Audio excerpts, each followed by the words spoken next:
We are setting up our Trek Pros, just getting our baseline marks so that we can use the sight tape gauge that comes in the package with our Trek Pros. So first things first is we want to understand how to use the sight tape gauge, and it's pretty simple.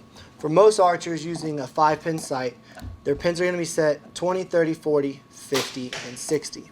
Using the bottom pin as your indicator or your floating pin, that's where we want to start. So what I went ahead and did is I went ahead and ran my sight all the way to the top. I unlocked the lockdown knob, rolled it all the way to the top, so it's essentially at 0. From that point, I went ahead and used these 4 screws here, and they're on both sides, to allow me to move the full gang adjustment to zero in my bottom pin at 30 yards. Now that I have it dialed in at 30 yards, I lock that down, and I'm going to go forth and shoot the distances 40, 50, and 60. Now, I'm going to walk back slowly. I don't need the reference marks of 40 and 50. The mark that I'm looking to zero in next is going to be 60 yards. I'm going to roll the sight down. I will shoot 40, I will shoot 50, and finish with 60. When I get to 60, I'll lock it down, I'll make another reference mark, and at that point I can use the sight tape gauge that's included in the box of the Trek Pro, and that'll help me pick the sight tape that I need to have the correct marks. I will then install the sight tape, I will lock it back down. Now I know my bottom pin is set at 60 yards. I'm ready to rock and roll.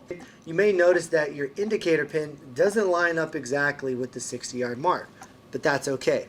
All you need to do is unlock the screw that is holding your indicator in place, slide the indicator to then match your 60-yard mark, lock it back down, and now you're set.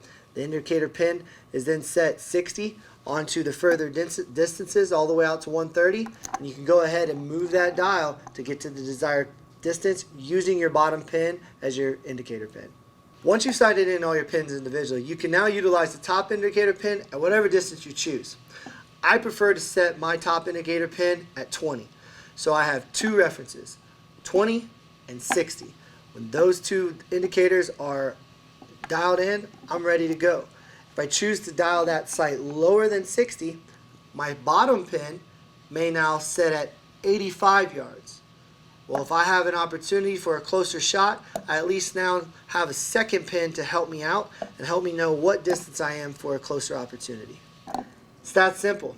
You're then sighted in 20 to 60, and your bottom floating pin, well, the work's already done for you with the sight tapes that Cbe includes. It's ready to rock and roll from 60 all the way out to 130.